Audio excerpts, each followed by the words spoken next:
Selamat datang di channel ini Budi. Halo rekan-rekan guru dimanapun saya berada, kembali lagi bersama saya di channel ini Budi. Bapak Ibu rekan-rekan guru, semoga Bapak Ibu semuanya dalam keadaan sehat, tak kurang suatu apapun juga. Di video kali ini kita akan mencoba membahas seputar contoh-contoh soal yang barangkali bisa Bapak Ibu jadikan rujukan dan latihan dalam rangka menghadapi ujian UP atau UKM PPG di tahun ini. Lebih-lebih lagi bagi rekan-rekan guru yang masih belum beruntung alias belum lulus UKM PPG di tahun 2023 ini. Jangan sedih dan jangan khawatir Bapak Ibu. Bapak Ibu yang belum lulus ujian UP masih bisa mengulang kembali, yang insya Allah pelaksanaannya akan dilaksanakan pada tanggal 26 sampai dengan 27 Agustus mendatang. Untuk ini lebih lengkapnya Bapak Ibu bisa menonton video saya sebelumnya tentang jadwal retakel keempat tahun 2023. Linknya ada di deskripsi ya Bapak Ibu. Sekali lagi saya ucapkan selamat bagi Bapak Ibu yang sudah lulus UKM PPG tahun 2023 ini. Semoga kedepannya urusan Bapak Ibu semakin lancar. Baik Bapak Ibu, sebelum kita lanjutkan membahas contoh-contoh soalnya, jangan lupa Bapak Ibu untuk like dan subscribe channel ini. Nyalakan lonceng notifikasinya agar Bapak Ibu tidak ketinggalan informasi dari channel ini. Bapak Ibu, rekan-rekan guru dimanapun saja berada, Bapak Ibu yang belum lulus, ada baiknya Bapak Ibu menyimak video ini sampai dengan selesai. Mari kita belajar dan bahas bersama-sama contoh-contoh soal berikut ini yang berhubungan dengan pedagogik. Soal ini saya ambil berdasarkan kisi-kisi soal UP tahun 2023 ini, yang kalau saya amati kisi-kisi ini tidak jauh berbeda dengan kisi-kisi sebelumnya. Baik Bapak Ibu, mari kita lihat contoh soal yang pertama. Bunyi nomor 1 soalnya begini. Teknik penilaian yang digunakan oleh guru untuk memantau perkembangan belajar siswa selama proses pembelajaran disebut A. Penilaian sumatif, B. Penilaian otonom, C. Penilaian formatif, dan D. Penilaian normatif. Mari kita bahas soal ini secara singkat. Menurut kunci jawaban soal ini, jawabannya adalah C Bapak Ibu, yaitu penilaian formatif. Penjelasan singkatnya seperti ini. Teknik penilaian formatif adalah jenis penilaian yang digunakan oleh guru untuk memonitor dan mendukung perkembangan belajar siswa selama proses pembelajaran. Tujuannya adalah untuk memberikan umpan balik yang konstruktif kepada siswa agar mereka dapat memahami kemajuan belajar mereka dan mengidentifikasi area yang perlu ditingkatkan. Pilihan jawaban A, B, dan D kurang tepat karena penilaian sumatif adalah penilaian akhir setelah pembelajaran. Penilaian otonom tidak umum dalam konteks ini, dan penilaian normatif adalah pembandingan kinerja siswa dengan yang lainnya. Demikian kira-kira. Sekarang mari kita lanjutkan ke soal nomor 2. Sebuah proyek akhir tahun di kelas seni meminta siswa untuk menciptakan lukisan berdasarkan pengalaman pribadi yang bermakna bagi mereka. Setiap proyek dinilai berdasarkan kreativitas, ekspresi emosional, teknik melukis, dan bagaimana lukisan tersebut mencerminkan cerita yang diinginkan siswa. Jenis penilaian apa yang digunakan dalam proyek ini, dan alat apa yang mungkin digunakan guru untuk memberikan umpan balik yang terperinci? Sekarang mari kita lihat penjelasan soal di atas. Menurut kunci jawaban yang ada di soal ini adalah jawabannya adalah D, Bapak Ibu, yaitu penilaian autentik. Dalam cerita ini, guru menggunakan penilaian autentik karena siswa diminta untuk menciptakan sesuatu yang bermakna berdasarkan pengalaman pribadi. Rubrik penilaian adalah alat yang digunakan guru untuk memberikan umpan balik yang jelas dan spesifik terkait kriteria penilaian seperti kreativitas, ekspresi emosional, dan teknik melukis.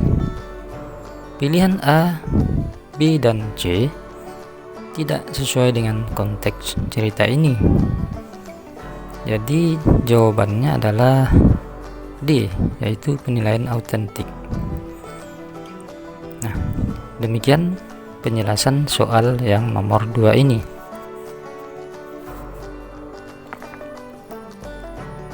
Nah, sekarang kita lanjutkan ke soal nomor 3, Bapak Ibu. Di sebuah kelas, guru memberi tugas kepada siswa untuk mengerjakan proyek kelompok yang melibatkan riset dan presentasi tentang sejarah kota mereka. Setiap anggota kelompok memiliki peran berbeda, seperti penelitian, desain visual, dan penyajian. Metode pembelajaran apa yang sedang digunakan oleh guru ini? A. Metode ceramah, B. Metode diskusi, C. Metode eksperimen, dan D. Metode pembelajaran kooperatif. Nah, penjelasan soal ini demikian Bapak Ibu. Dalam cerita ini, guru menggunakan metode pembelajaran kooperatif.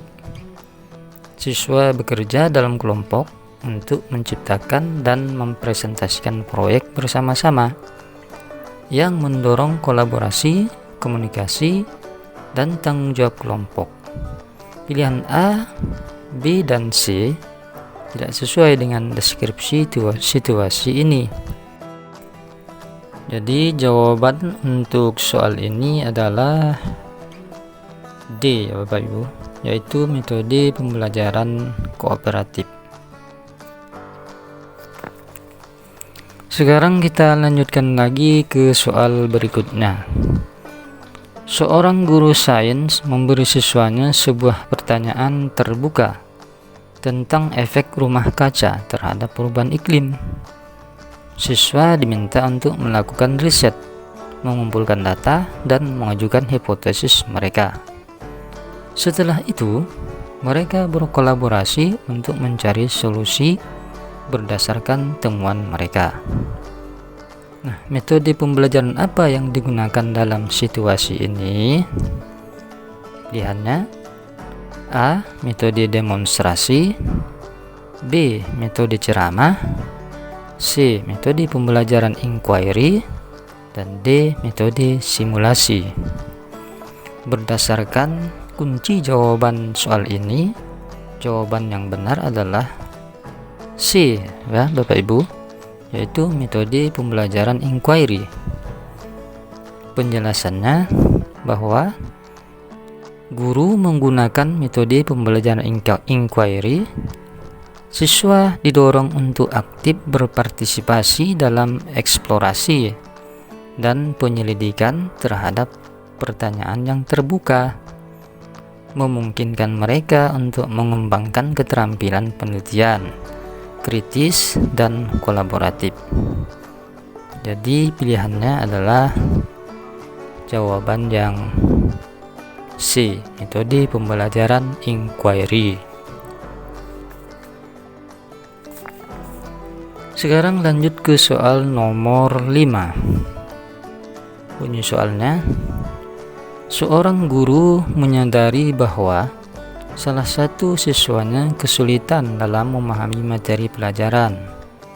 Guru ini secara sukarela menawarkan waktu tambahan setelah jam pelajaran untuk memberikan penjelasan lebih lanjut dan bantuan kepada siswa tersebut. Tindakan guru ini mencerminkan sikap yang mana? Yang A, sikap ketidakpedulian terhadap siswa. B, sikap otoriter dalam mengajar. C, sikap tanggung jawab dan empati. Dan D, sikap kompetitif dalam pembelajaran.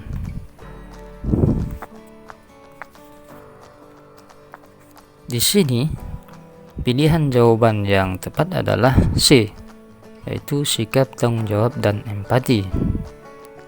Di sini guru yang secara sukarela memberikan waktu tambahan untuk membantu siswa yang kesulitan, menunjukkan sikap tanggung jawab terhadap pembelajaran dan empati terhadap kebutuhan siswa. Jadi jawabannya adalah C. Soal berikutnya. Seorang guru memberi tugas proyek kepada siswa-siswa dan memberikan panduan penilaian yang jelas dan terperinci tentang kriteria yang akan dinilai. Guru ini juga menyediakan waktu untuk memberikan umpan balik konstruktif setelah tugas selesai. Tindakan guru ini menggambarkan sikap A, sikap otoriter dalam penilaian. B, ketidakpedulian terhadap kemajuan siswa.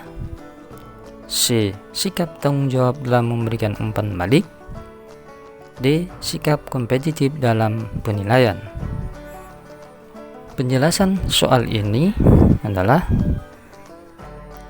guru yang memberikan panduan penilaian yang jelas, umpan balik terperinci, dan waktu untuk membantu siswa memahami penilaiannya, menunjukkan sikap tanggung jawab dalam memberikan dukungan dan umpan balik yang bermanfaat. Jadi berdasarkan ini, jawaban yang tepat adalah C, yaitu sikap tanggung jawab dalam memberikan umpan balik. Baik Bapak Ibu, sekarang mari kita mencoba untuk membahas soal yang terakhir Bapak Ibu. Di dalam soal ini dinyatakan bahwa di sekolah X, setiap akhir semester, siswa-siswa diukur kinerjanya dalam kelasnya berdasarkan rata-rata skor ujian. Hasil ini digunakan untuk menentukan peringkat mereka dalam kelas dan melihat apakah mereka telah mencapai standar akademis yang telah ditetapkan. Jenis penilaian apakah yang digunakan di sekolah X tersebut? A, penilaian afektif. B, penilaian sumatif. C, penilaian kognitif. Dan D, penilaian normatif. Kira-kira jawabannya pilihannya yang mana Bapak Ibu? Untuk soal ini silakan Bapak Ibu jawab di kolom komentar jika memang Bapak Ibu mengetahui akan jawabannya. Baik Bapak Ibu, rekan-rekan guru dimanapun saja berada, demikian dulu pembahasan soal-soal atau contoh-contoh soal pedagogik kali ini. Semoga penjelasan dari soal-soal yang ada ini membantu Bapak Ibu memahami bagaimana masing-masing soal tersebut.